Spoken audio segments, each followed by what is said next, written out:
Hello everyone, it's History Behind the Warrior, and welcome back to another video in my Tekken 8 series. With us only a few mere days away from release. I can't believe it's almost here.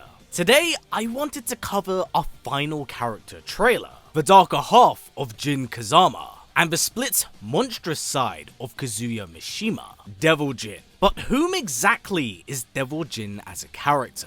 As he's quite a peculiar one in the Tekken mythos, being both simultaneously canon whilst not actually having been fully playable in a lot of games. Because although he made his canon appearance in Tekken 3, he doesn't actually become a fully playable character until Tekken 5. Yet, he's always lingered around Jin's psyche, tainting his mind with how he should give in to his monstrous counterpart. Despite this, Jin has always notably taken priority over his darker half. But with Kazuya's siege underway, Jin has never been more dependent on the Devil Jin. Thus, coming into Tekken 8, he must harness his cursed heritage to vanquish his father. So, with that said, who exactly is Devil Jin? Well, that's what we will be exploring today. But before we do begin, I highly recommend checking out the History of Jin video, as it does paint the other half of the tale of this tape, adding a second layer to this narrative that I won't be touching on here. And as always, before we kick things into gear, if you're excited for Tekken 8's release, as well as seeing more of these videos going forward, please don't forget to give this video a thumbs up, as well as sub and tick that bell to stay up to date with everything we do here. So, without any further ado, let's jump right into things. Now for us to understand Devil Jin, we first gotta dive through his bloodline to really understand where such vast power stems from. Currently, in the established canon and mythos, the oldest wielder of the Devil Jin was a demonic dragon known as Azazel. Branded as the progenitor and creator of said line, he is where everything derives from. And after his eventual defeat and incarceration, his demonic properties and power would somehow be passed onto that of humans, with the oldest family to date being the Hachijos. With such power, the Hachijos appointed themselves as global protectors of the planet, to strike down those that dared threaten it, with its last inheritor being Kazumi Hachijo. She would be appointed to stake out a relationship with Heihachi Mishima, son of Jinpachi Mishima, and whose own ambitions of world control strayed into that of tyranny. In many ways, Kazumi had hoped that the birth of Kazuya, whom also did inherit the Devil Jin, would deter Heihachi from taking such a path. Alas, his ambitions proved to be far too fruitful to ever stop. First starting by overthrowing his own father, taking their family company, the Mishima Zaibotsu, in his name. Heihachi's actions eventually forced Kazumi's hand, climaxing in a battle that would result in her death. Yet, after seeing Kazumi's devil form, he had also believed that Kazuya would be plagued by the same monstrous disease. Thus, to test this theory, he would drop the young 5-year-old off a cliff, believing that should he survive, then Kazuya was exactly what he thought he was. And Heihachi was correct, as the drop had in turn activated Kazuya's Devil Jin. This then sparked a long generational feud, which would eventually climax in Tekken 2, with Kazuya supposedly dead at the hands of his father. But it's in the aftermath of these events where Devil Jin would emerge. As just prior to the second tournament, Kazuya would actually conceive a child with a woman by the name of Jin Kazama. Interestingly enough, this process actually split the Devil Jin in Kazuya in two,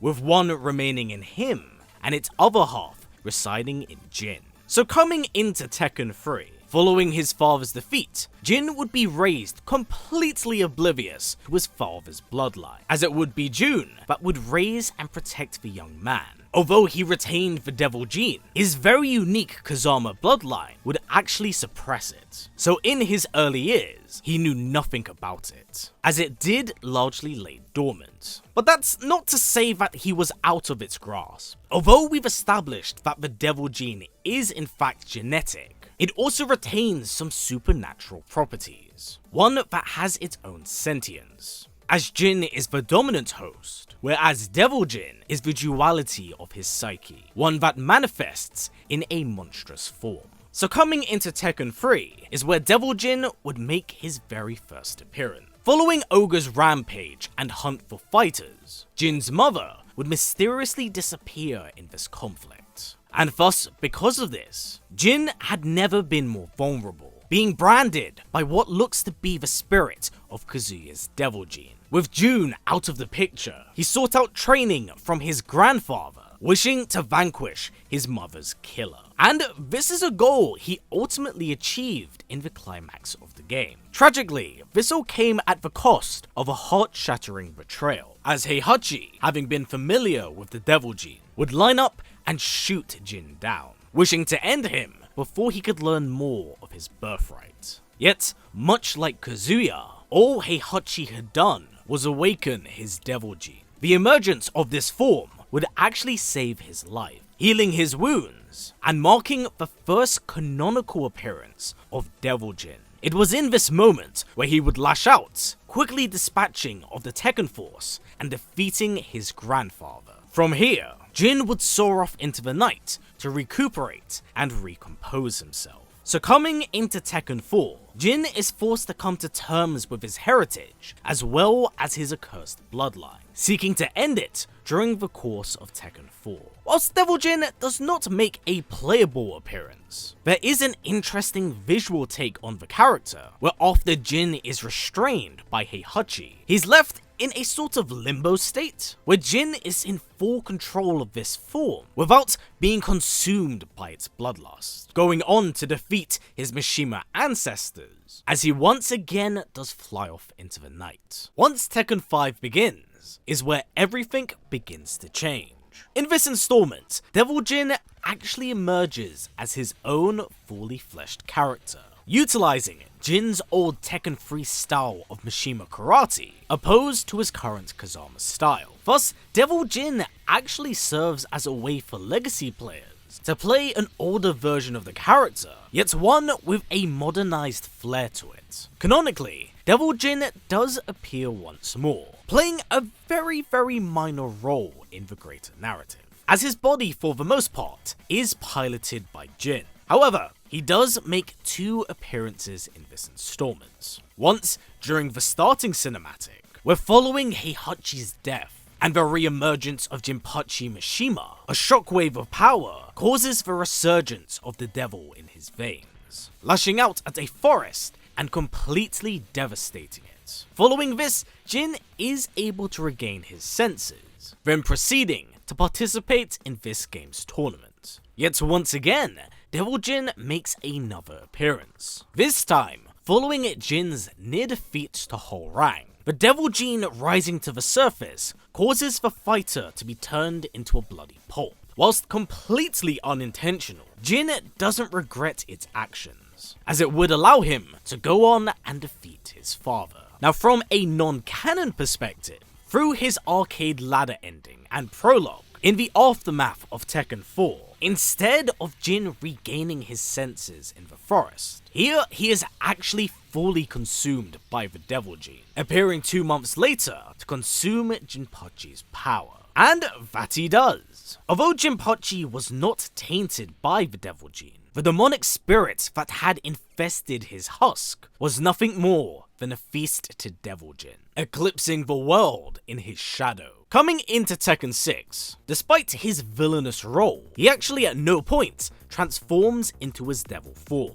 even despite Devil Jin being playable on the roster. Once again, from a non-canon perspective, very little is known of Devil Jin's motives, as he is also hunting Azazel. But for what purpose? Well, ultimately it's never actually elaborated on, but seeing as Azazel has the ability to bestow people with the Devil Jin, it could be believed that his darker half seeked more power, which, let's face it, is a very Mishima thing to do. It's here, in his arcade ladder ending, where we do get an interesting twist of events. As upon Azazel's defeat, once Devil Jin claims his heart, instead of gaining unlimited power, it would actually seep away Jin's devil form, purging him of its corruption and freeing him of the bloodline's curse. This is actually a major contrast to what we do see in the scenario campaign. Although Jin would go on to defeat Azazel, hoping that by doing so he could cleanse his soul and bloodline, this was all but in vain,